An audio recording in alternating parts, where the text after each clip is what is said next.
Bilang bahagi ng kanilang patuloy na serbisyo para sa komunidad, matagumpay na isinagawa ng Alfonso Lista PNP katuwang ang kanilang mga stakeholders ang isang medical mission sa Barangay Ngileb, Alfonso Lista, Ifugao. Nakatutok dyan si Patrolwoman Lizelle Digman.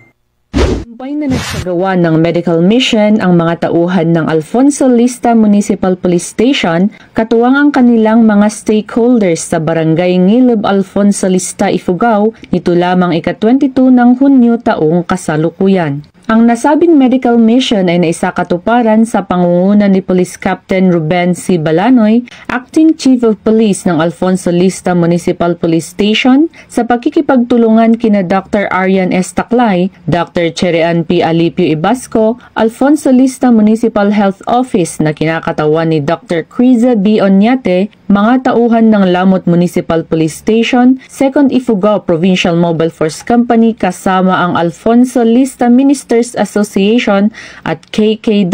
Alfonso Lista Chapter.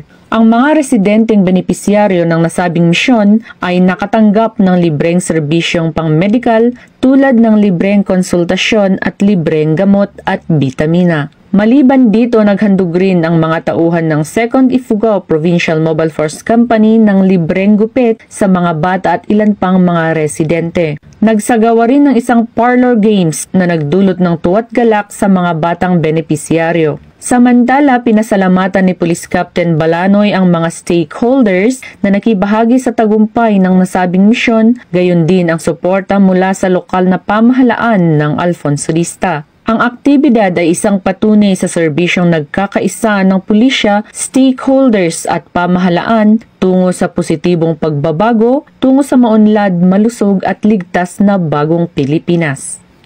Mula dito sa Rehiyon Cordillera, ako ang inyong PNN correspondent, Patrolwoman Digman, alagad ng batas, tagataguyod ng Balitang Pulis.